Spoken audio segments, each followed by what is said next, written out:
right, I'm excited to have another podcast here. We've got a special guest today, Duggan Moran, and most successfully known for crossover symmetry. I'm sure everybody out there has heard of crossover symmetry.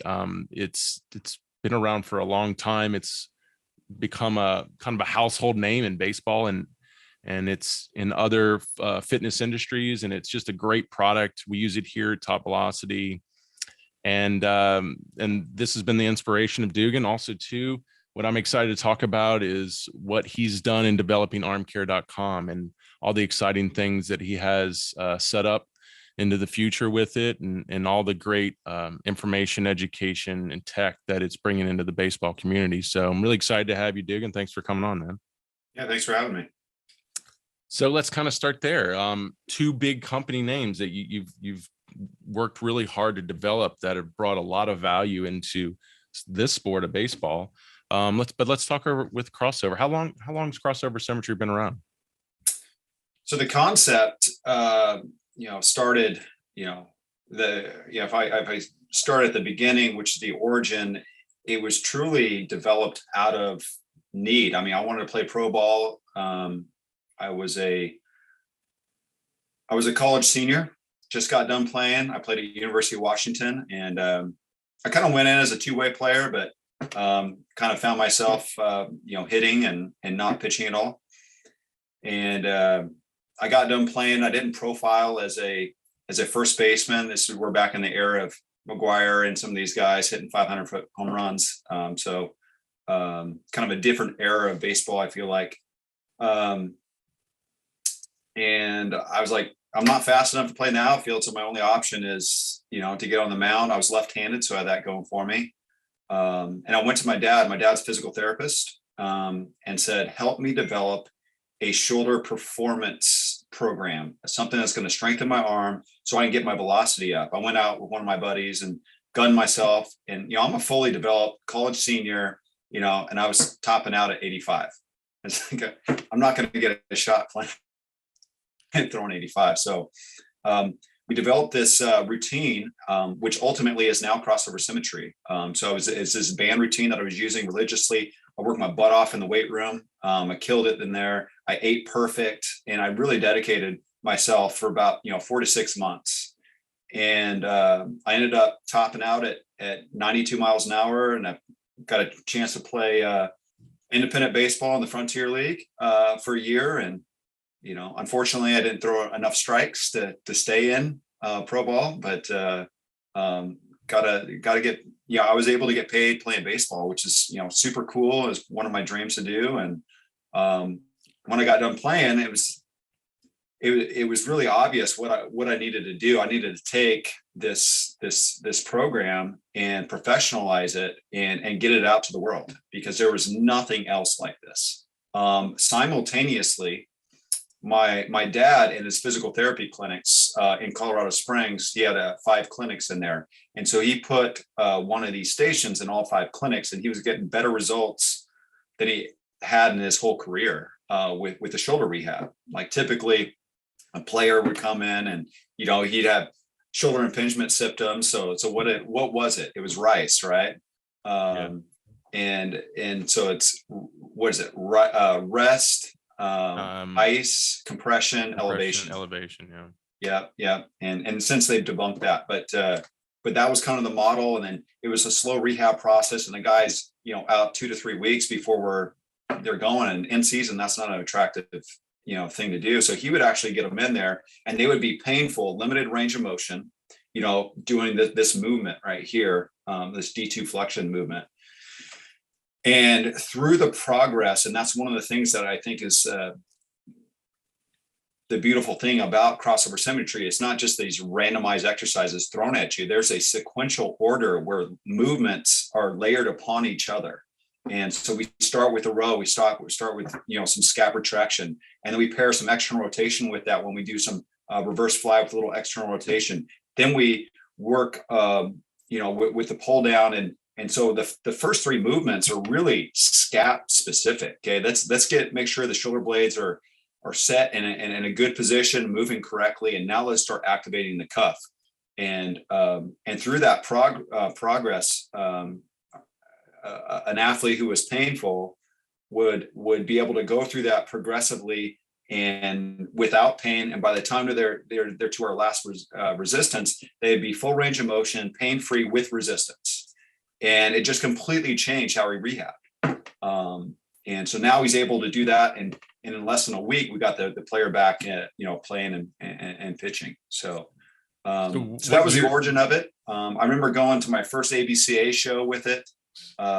We didn't have like the cool bands that we have now. Is taking, like the rubber bands and cutting them in half and tying a carabiner on each end. And, but it was 2004 and it was in Nashville at the ABCA there. And that was before, we were just talking about all the tech that you're seeing at the ABCA now and how it's completely morphed into more of a tech convention. Rather, before it was like baseball bats and uniforms and scoreboards and things like the most advanced thing is the scoreboard back then. Yeah, right.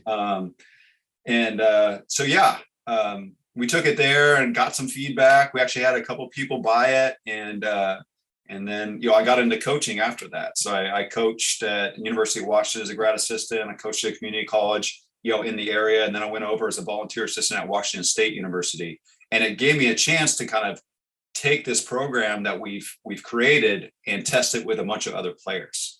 And so we got a bunch of good feedback. One of the things that came out of that is the chart that comes with every single crossover symmetry product. We include that visual aid, which I think is really important, because if players are not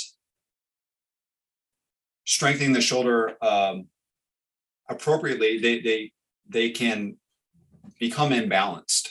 And so, what happens typically when you give a player, a rehab program, they do their favorite 4 or 5 exercises, right? And they forget about the rest. And so having that visual aid, that the sequential order of the exercises, layering those movements was really important for us. I think it's one of the things that, helped us get better results. So we did that. And then I moved back to Colorado Springs, and I was coaching high school out there as assistant coach, and I was able to test it on those players as well. And that's when I started professionalizing it. In 2006, we launched the company, Crossover Symmetry, and professionalize the bands. We got, I was like, I want the best. Like we developed in what in my opinion is the best program out there. I want the best equipment to go with it. And so we really hunted that down, and anyone that's familiar with crossover symmetry, we assign a specific resistance to a movement based upon that individual strength. So it's very customized to the program itself. We weren't out there trying to compete with the band companies that, just you can do some curls and do some other movements. We had a very specific use for this tool. And I think the results have been great. Yeah, I think it's by far the best shoulder rotator cuff band program and quality band you can get. I mean, I've yet to see a real competitor, I believe, of yours. I think you're in a league of your own with it. I don't think, unfortunately, the young kids coming up, they don't understand how good it is because they don't know. So if you're watching this and you just don't know, it is the best. And it's like you said, it's the best because you really understand how to develop the shoulder integrity and range of motion for a thrown athlete. And you also, you have a great a product that is durable. I even like the fact that I don't want to go into a competitor here, but I don't like bands that don't make you grip something, because the forearm needs to be developed with the shoulder. So you're applying everything correctly, and you have really good quality, like you said. So I think you are the best in the industry. Would I be wrong? Right. Well, I think we are. But if you go to a big league clubhouse and go inside, there's enough proof there hanging on the wall that we are the best. And we're in about 75% of D1 universities nationwide, so we've had pretty good success there. Where we also moved into new sports as well. So one of our biggest markets is CrossFit. When CrossFit first started coming out, they were just having massive shoulder injuries, and I think introducing crossover symmetry into a CrossFit environment has really helped reduce injury rates there. Yeah, it's smart. They do have a lot of shoulder injuries there, a lot of overhead injuries. And then, then I got really excited when you started the bands for the hips and core. Those are real excellent products. They're very innovative on how you engage the hip, specifically how you can tap into a lot of the planes of movement in the core and the hips and engage the core. I mean, you want to talk more about that product? Yeah, I would love to. So I gotta back up a little bit and give credit where credit's due. So, the programming, the education behind crossover symmetry, the shoulder product, was my dad 100%. He's the physical therapist. He's the expert. My goal was to create something that was very user-friendly, something that was durable. And we actually have a saying at Crossover Symmetry: if our products aren't practical, structured, and efficient, it doesn't matter because it won't get done. So that for us equals consistency, compliance. So if a product's not practical, if it's takes too long, if it's not portable, if you can't take it with you, if it's not durable, it's not practical for us. If it's not structured and it's just a bunch of exercises all over the place, no one's going to get that done consistently. And if it's not efficient, it doesn't fit into people's lifestyle, it's not gonna get done. So that's another key area of this. And in terms of the hip and core band, I have to give all the credit to a physical therapist. His name's Justin Dudley. He's out of Colorado Springs. He owns Cascade Sports Physical Therapy, and then Matt Unthank. And Matt is our director of education here at Crossover Symmetry. He's phenomenal. If you watch any of the Crossover Symmetry videos, that's Matt on there. He's got his master's in exercise physiology. Super smart guy, very intelligent around the hip and core and shoulder as well. But those two kind of put it together. They put together the education, and my role in it was developing the physical product. How can we develop a product that is functional enough to do all the movements that we need to do? And we tested everything on the market. We tested the latex bands, the ones that rip your hair out. We tested the fabric bands, and their range of motion wasn't large enough, and we needed different resistances. And when you add resistance there, the end range it's super tight here, and then you can't get very far with it because the range of motion is not there. And so we actually tried to find other products to use and start testing, and we just couldn't find them. So ultimately we ended up with developing the hip and core band, which I have some kind of back here. It comes in 3 different resistances, and they're tapered in circumference. So the yellow one's going to be better for smaller athletes, and then they get bigger as you go as well. So the hip and core, kind of the same thing with Crossover Symmetry. We have the activation program. We have a strength program with the hip and core, and then we have a plyometric program. And collectively, all 3 are great protocol for ACL injury prevention. As you know, there's ACL injuries can be prevented through strengthening, especially in the female demographic.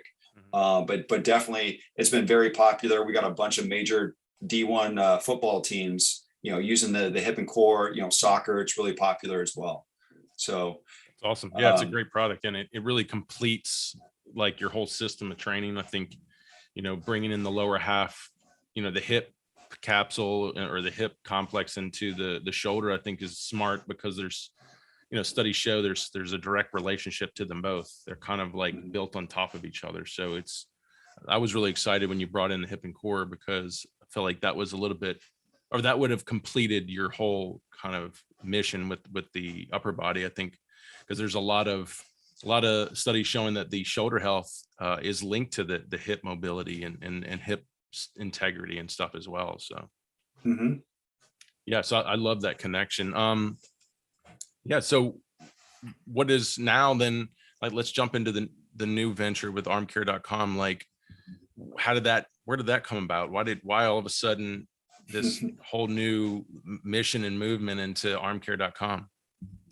Yeah, so that's a long story, because it started in 2013. We started reading a bunch of research, and this is a research study put out by the Rockies that really kind of fueled a lot of it. But what they did is they looked at rotator cuff strength and that relationship with throwing related injuries, and injuries requiring surgery, so serious injuries.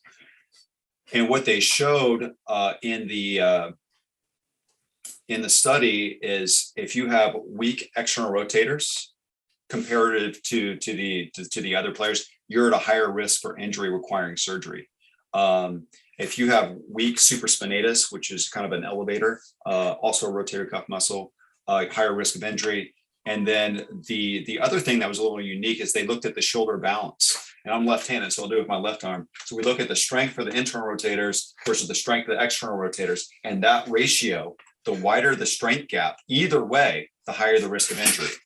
So we bought some, medical grade digital dynamometers for $1,500 and started testing it because we wanted to see if crossover symmetry was moving the needle to strengthen, the shoulders the way we needed to protect these athletes.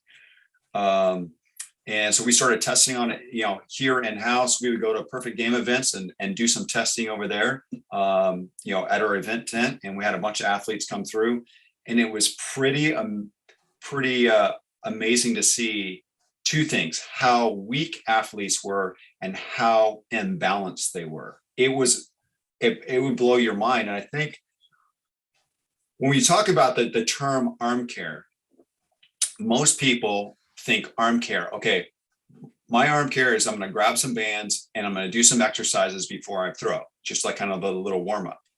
And that's, yes, that is a part of arm care, that arm activation protocol, but the missing component is the strengthening. And players are not strengthening their arms the way they need to be. And that is a major problem. And, we can go into some of the research, but 60% of throwing related injuries are related to strength. And there's been studies that show coaches, there was a survey study out there, and coaches were asked, what are the leading contributors to injury? And, biomechanics was up there, workload is up there. And yet they attribute 6% of them said that strength was a contributor. And it's 60% of the injuries are linked to strength and fatigue, from weakness. So we went down that road a little bit, and it's been a crazy journey. We started developing software in about 2016 and got it to a specific point and got it to a certain point. Maybe it's 2017.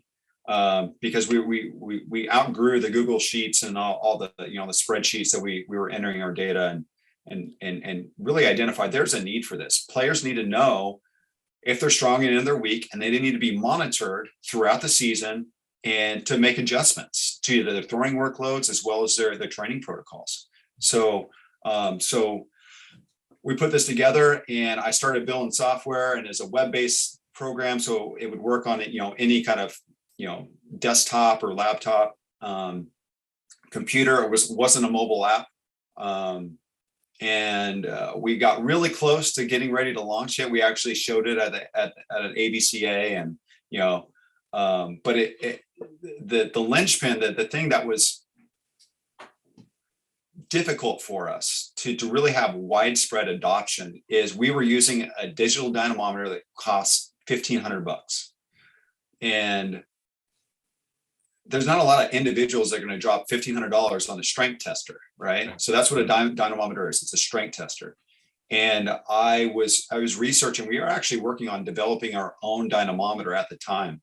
And I found a company called Active Body and saw their product. And it's a digital dynamometer that it's medical. It's research grade, and in terms of its accuracy and the hertz, the amount of data you're getting through that slope. And it retails at $250. I was like, this changes the game. This completely changes the game. And so what we did is we partnered with them. And so we have an exclusive agreement with Active Body, with the dynamometer.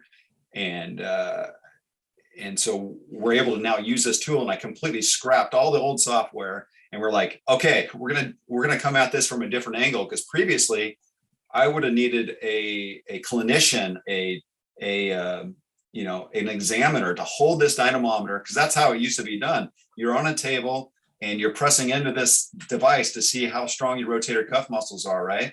And you got an examiner on the other end kind of holding this dynamometer, and there's examiner error because this guy's pushing. There's different tests. There's make tests and break tests and hybrid tests.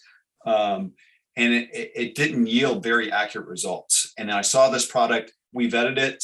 So we actually tested it with, a strength jig and from a dynamometer expert. And it checked out better than the medical grade dynamometer I was paying $1,500 for.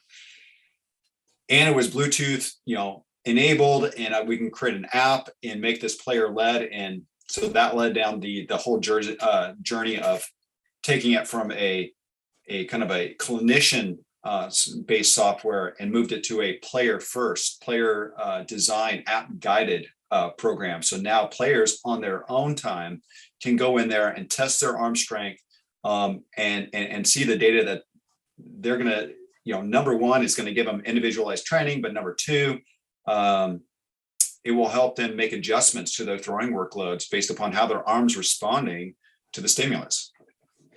Yeah, it's much needed. It's a great evaluation tool. And I think, unfortunately, none of these kids are used to evaluating, because their only real connection evaluation is like a radar gun.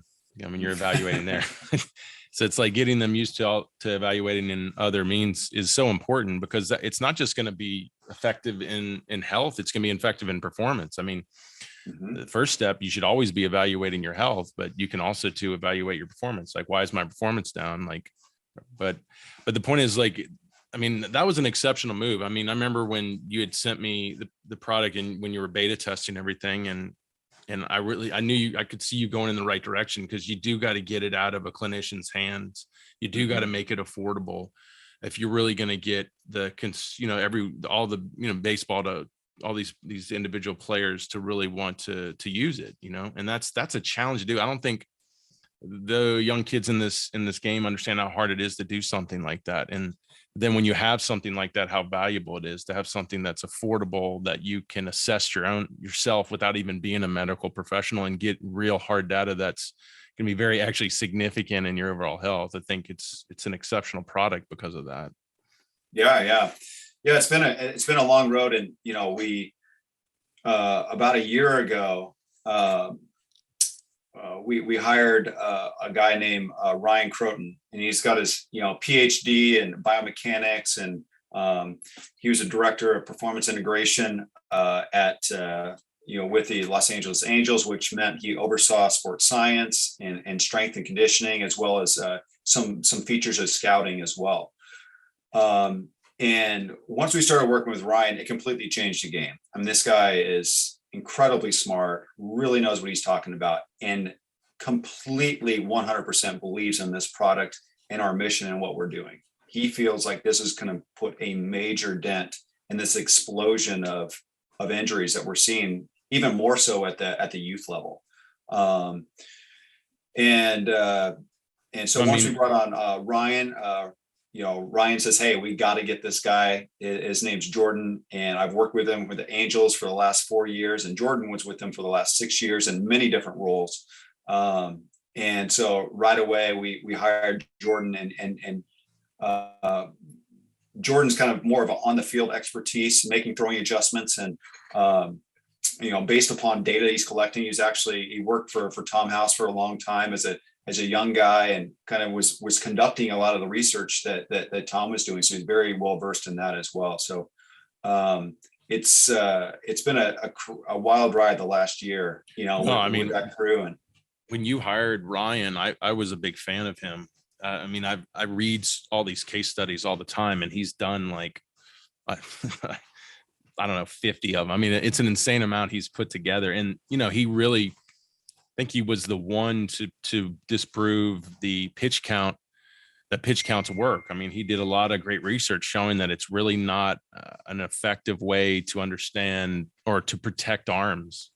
And I think that's why I was excited you got him, because I knew he would really be able to continue to lead armcare.com in the right direction as far as developing, evaluation systems, assessment protocol to help these kids understand what they're doing to their arms.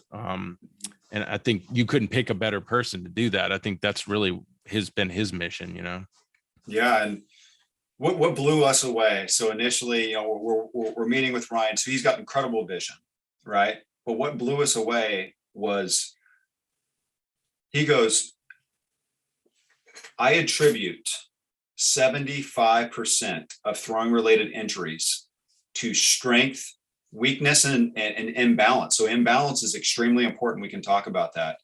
And range of motion, restrictions. Okay.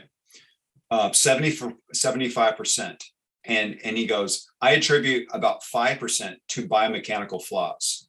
And he's a biomechanist. Yeah. That is where, and that's what was like, okay, this is the right guy. This guy is a biomechanist. This is what he does for a living. And he's saying that strength and range of motion deficits are the key. And no one is looking at that. No one's looking at strength. No one's looking at range of motion objectively, where they're actually getting numbers and monitoring it through the season. Even at the big league level, we're talking a bunch of big league teams. They're wanting to incorporate it, and they have the preseason assessment. They might have a midseason assessment and one at the end. And in our opinion, that those observation windows are not frequent enough to make adjustments. You're getting assessed, and then the next time you're seen, you're hurt. It's crazy. Yeah, I mean, I totally understand where he's coming from, and I mean, I see it's really how it all lays out. I think it's not that biomechanics aren't effective. It's more individualized. I think the problem is when organizations they say, they come at a group of pitchers or a staff, and they would say, okay, like every one of you needs these kind of movements to be healthy. That wouldn't work because you have such different size and strength and tissue threshold of all those athletes. So that's where biomechanics fail. I think when you apply them over mass groups of people, but when you individually apply them, they work really well. But then especially for performance, I'm just talking about injuries specifically. When we're talking about performance, that's a completely different thing. And for sure, being able to improve your energy transfer and efficiency is a great thing. Yeah, but the point is that strength is biomechanics. So it's like there is a strong relationship between them. Mm-hmm. Someone who's stronger is going to be able to get into better positions. Someone who's more powerful is going to be able to get into different positions. So I always say but either way I look at it is I see biomechanics are really the result of what the anatomy is capable of achieving. Mm-hmm. So if you don't like the result, just like you don't like the velocity on the ball, you gotta not change how, you gotta be careful in how you think you got the velocity of the ball, because it's really in the things you did to the ball, the work you applied to the ball. So the mechanics to me are the same thing. The mechanics of the result, and really how you got that was the work you applied to the body created that.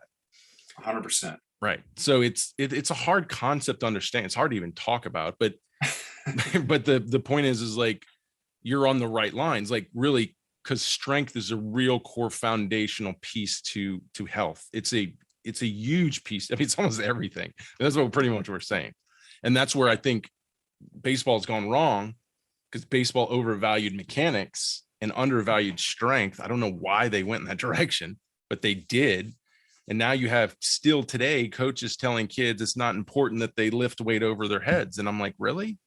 Like, how would you even come across that wouldn't be beneficial? I don't understand that, So I think that's the challenge of the industry, is educating the industry that, like Ryan says, y'all's motto is strength matters most. It really does. It's a core foundational piece to health. Like you can't get away from it. And if you're not assessing it, you're going to have a hard time understanding your own health if you're not assessing it. Yeah. I mean, that's a great point. You know, how the interrelationship between strength and biomechanics, and you know, that's maybe where there might be some confusion there. It's like, okay, he's doing this and that, you know, making some biomechanical flaws, you know, in his delivery, and you know, what is that a result of? Yeah, And right. I would say 9 times out of 10, it's, you know, it's probably a lack of strength or imbalance, yeah, right? of course. Yeah. I mean, I say there's 3 ways to achieve a movement. You have to have the mobility to get into that position. So you have to have the laxity, or the length of the muscular length and tendon length, well, not tendon length, muscular length, and then you have to have the strength to stabilize that position. So, I mean, you're not going to get there if you don't have the mobility to put your bones in that position. You don't have the strength to hold it.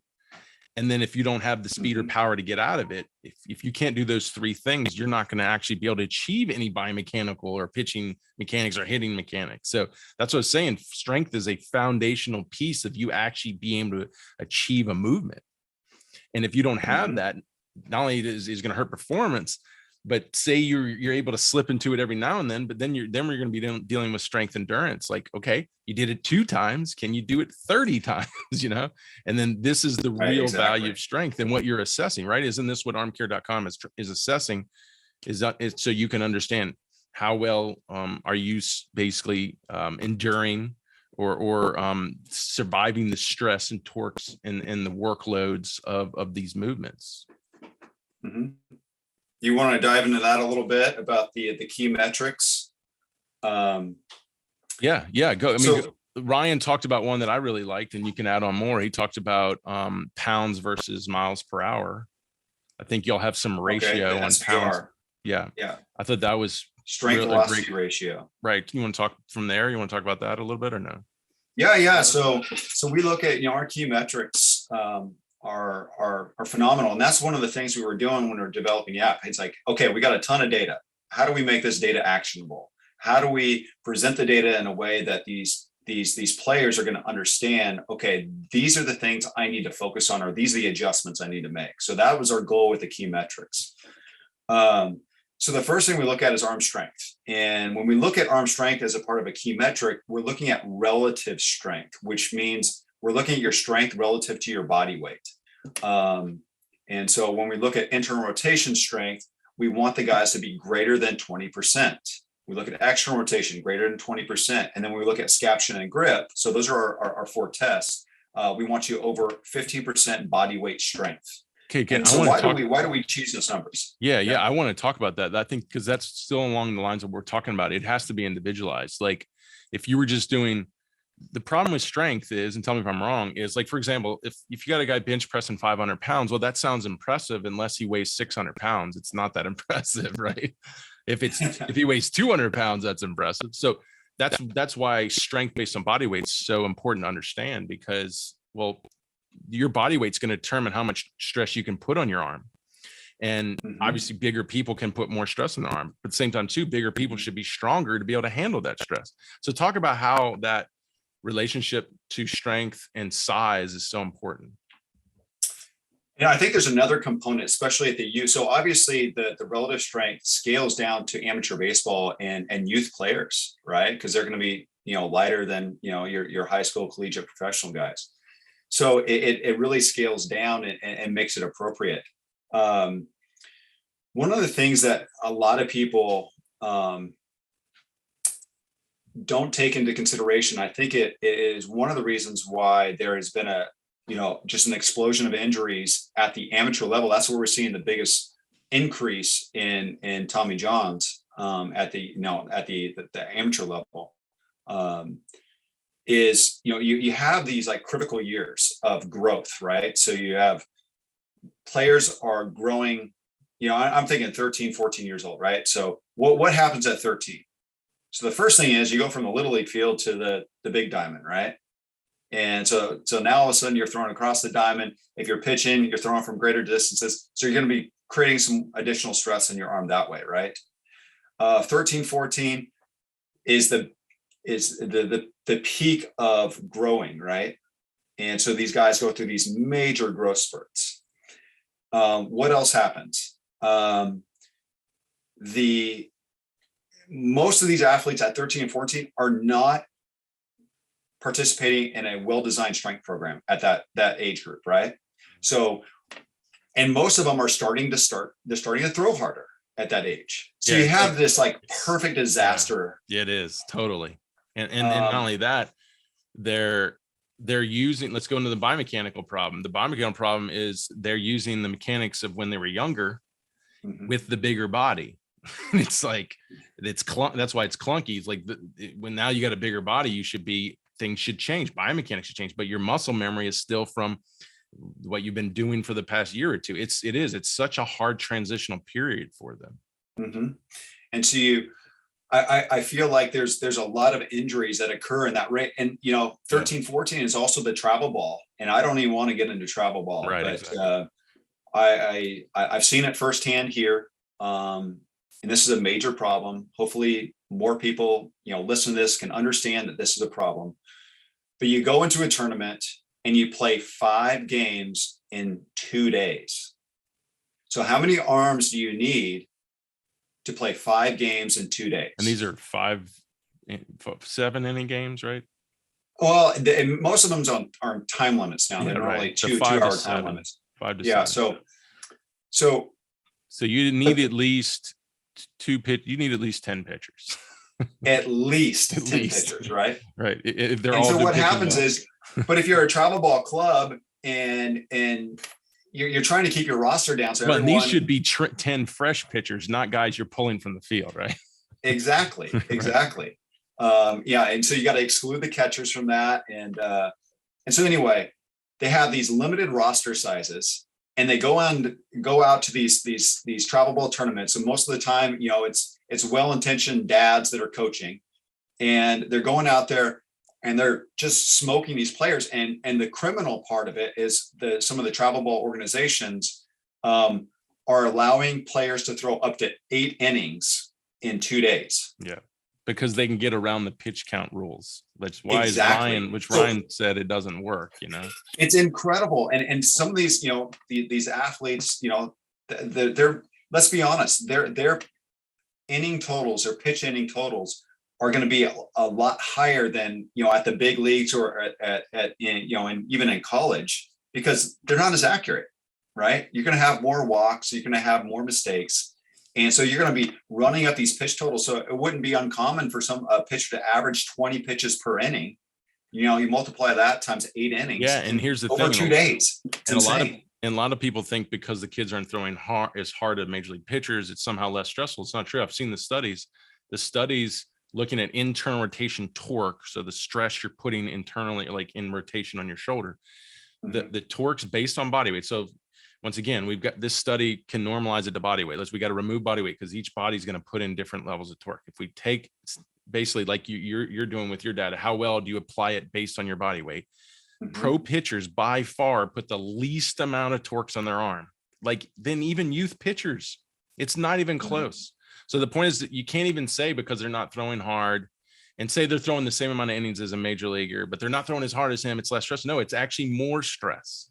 The studies are showing more stress at that age, Yeah, 100%. So kind of getting back to the relative strength metrics. So we got the 4 relative measures. So we got internal rotation, external rotation, we got scaption, and we have grip strength, which I'm really excited about. I'm not sure if you've heard about the grip that we do. So we do a 3-finger pinch grip, and we get you in a 90-90 position. So you're not going to get any kind of compensations from the pec and other muscles. And, when you're doing a 3-finger pinch grip, it's going to really isolate FDS, flexor digitorum superficialis, which is, one of the best elbow stabilizers. So we're able to evaluate that, every single week and see if there's going to be changes there. So we look at those 4 measures, we add all of those up, and we come up with a total strength metric. And that's the first thing we do. So when we're going through these key metrics, I always start with arm strength. Okay, so I start with the total strength metric, and our goal for you is to have 70% body weight strength for total strength. Then we look at internal rotation, external rotation, scaption, and grip. And that gives us a good idea of where this athlete needs to focus strength gains. If they're below, 15%, and the reason why we came up with those numbers is, that's where we've seen injuries occur. So players that are below those thresholds end up on the IL list, and players that are above there seem to stay off the IL list. Well, So there's studies show that pitchers that come in weaker in shoulder strength and their assessments of shoulder strength, similar to what you're doing, they're more prone to injury during the year. So you're going to have tons of studies showing strength, like y'all say, strength matters most. It really is. And here's the thing. I feel like a lot of kids watching this or parents watching this think that this is something a professional should be doing. No, what you've done so well with your interface is this is something a parent could be doing to help monitor their son or daughter, that to keep them healthy. And I'm going to put pressure on the parents. It's really, you need to be doing this. I require you to do this. You should be using the armcare.com interface and dynamometry to track this with your kid, because if I know you're all concerned about keeping them healthy, like this is, now you have a way to do it. And there's no better way. This is the same systems being used all the way up to the major league level. So, I just want to put pressure on parents that are hearing this, that yes, you need to learn the armcare.com system. It's not that hard. Just tell them how the user-friendly aspects of it. It's very friendly. Yeah. So that was one of our major goals. Like, how do we get around this barrier of monitoring? Because these observation windows of preseason assessment, midseason, end of season, in the best case of scenarios, is not frequent enough to make changes and make adjustments. So the app literally walks you through everything. You get this dynamometer, comes in the case right here. So that's the only piece of equipment. We used to have this big chart that we had to do range of motion on, but our new unit actually has an IMU chip in it. So it does range of motion as well.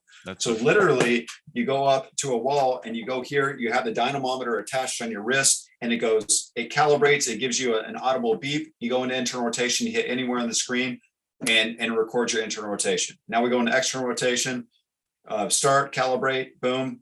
And so this is how fast our range of motion assessment is. It takes about 30 seconds to do your range of motion. And then we move into our strength tests. And the strength tests are pretty cool. So we start with the internal rotation strength. So rather than pressing it into somebody, you press into a fixed surface. So a doorway works great. A wall where it's angled at a 90 degree works perfect. So we put the hip and core band underneath the elbow, because we want to make sure that that's parallel to the ground. And we put the dynamometer on the wrist, and literally the app goes 3, 2, 1, go. And you press into the wall as hard as you can. And then there's a 10-second rest period. And so it counts down from 10 all the way down to 1, and then goes 3, 2, 1, go, and you press again. So it's a 2-rep test. And if your test results, they call it the coefficient of variation, but your test results aren't consistent within each other, the app automatically adds a 3rd repetition. Yeah, right. And then we go into external rotation, scaption, and grip. And that's how fast it is. It's a 6-minute, comprehensive shoulder strength and range of motion assessment using research grade dynamometer.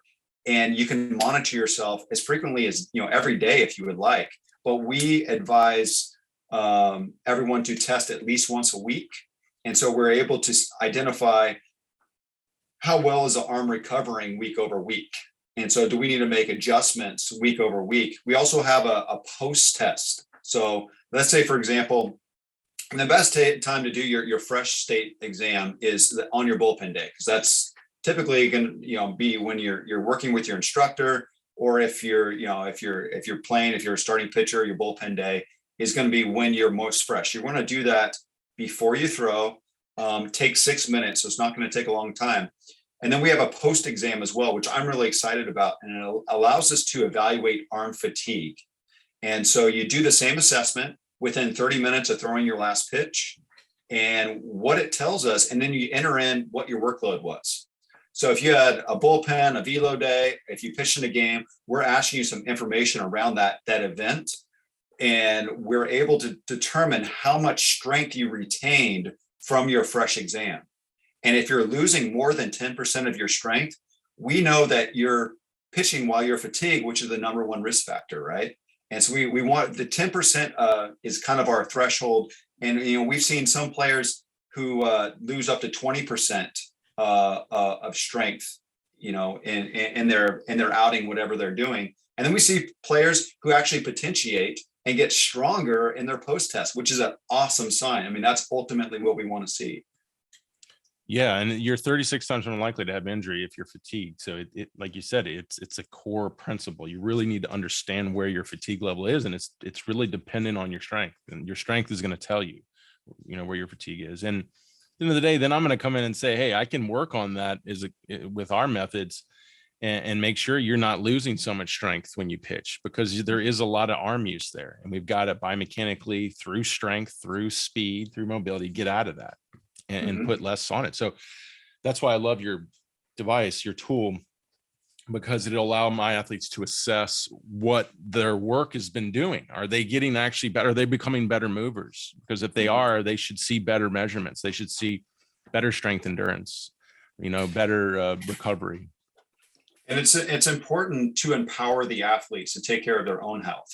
Ultimately, it's their career. And if you empower these athletes to assess themselves, they get the individualized training. So the app also produces that, for the arm care specifically. But if they're monitoring their arm, the coach gets all the data. We have a coaching portal where all the data is right there. We actually have it outlined as key metrics. So the coach can go in there and in very little time analyze all of the data from this player and make throwing adjustments. Okay, his arm fatigue was high. Last time we had him throw a 35 pitch pin. We're going to drop this a little bit while we focus on strength and some of these things to improve that arm fatigue. Maybe an athlete's not recovering well week over week. Now we're going to address, and it just really opens the door to better communication, whether it's like, hey, what kind of sleep are we getting? What's the nutrition look like? And it allows the coach to go in there and dive deeper. In fact, I was talking to, this is an SEC team. I was talking to their athletic trainer. They got all their pitchers using the arm care system. And they had a pitcher who tested, and so we have 3 alerts. We have a watch alert, which means we want to reduce workload and monitor this athlete really close. We have a warning alert, which means you should not do any high intensity throwing. And again, you need to watch those athletes very closely. It should just be nice and light, no velo days, no pitching a bullpen, because they've lost that much strength. And then we have a medical alert, which means you need to be evaluated by a medical professional before you're injured, because you're heading down that road. And so we had the athletic trainer gave me a call and said, we had a pitcher. He's actually a starter. I'm not sure if he's a weekend starter or a midweek starter, but he's a starter for an SEC team. And he tested medical for all of the strength tests. Wow. And he did not report any kind of arm pain or anything. So immediately it set up a flag. They called in the pitching coach. They had the medical team. They brought in the kid and say, what's going on? And it allows them to talk about that. And they said, we made major adjustments, and now we're bringing this guy up a little bit, with a slower ramp up. That's pretty cool. But they potentially saved an injury right there. Yeah, because so you have the individual can just get the app and it comes with the device, but you also have a coach's package. Yeah, we do. So it's a coaching portal. It's $90 a year to access our coaching portal. And from there you can invite players. You can, and they can actually request to be a part of your organization as well. And you can organize them into teams, into study groups. So it's really universal. We also have PDF reports as well as CSV files on every player. So if you want to see every rep of every test this athlete's ever done, all that data is in the coaches portal. It's really cool. So why don't we just go into how they can get access to everything? I mean, first started with armcare.com, what they can do to get started, and then even crossover Symmetry. I'm sure that's a great follow-up. Once you realize you need more strength, crossover Symmetry is going to help. Yeah, well, we sell the crossover Symmetry products on armcare.com. So you're actually going to find that the products that are really tailored to what we're doing with baseball on armcare.com. We sell our training package that includes a shoulder kit, a hip and core band, and the appropriate weighted plyo ball, where we're going to be doing some rhythmic stave perturbations and things like that with it. We don't, it's not like a weighted ball throw. It's a plyo sand ball.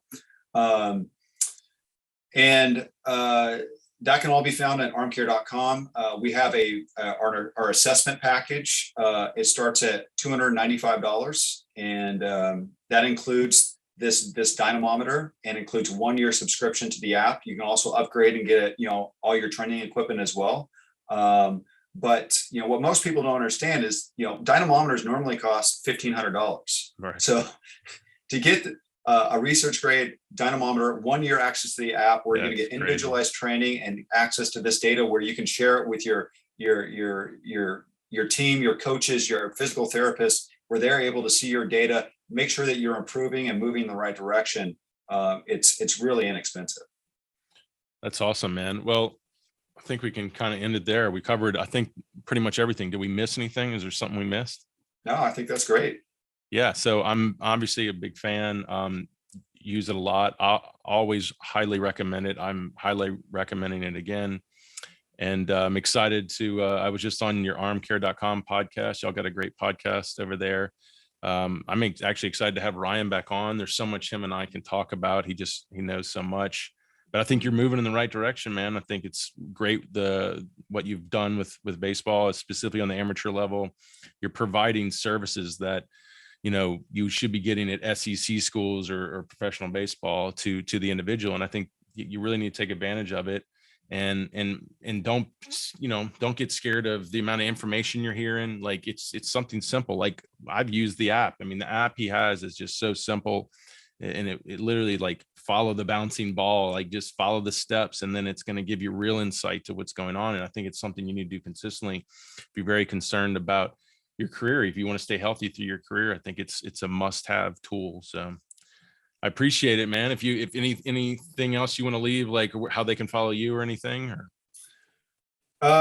yeah. So I really leave it to Ryan and Matt. Those guys are the face. They're out there. I'm behind the scenes most of the time. I'm working on the app and design and physical products and making sure that we're improving those. So that's kind of my role. If you want to reach out, you can reach us at support@armcare.com. Yeah, go to the website. There's a lot of information there as well. Awesome. Appreciate it, Duggan. Thank you so much. Awesome. Thanks, Brent.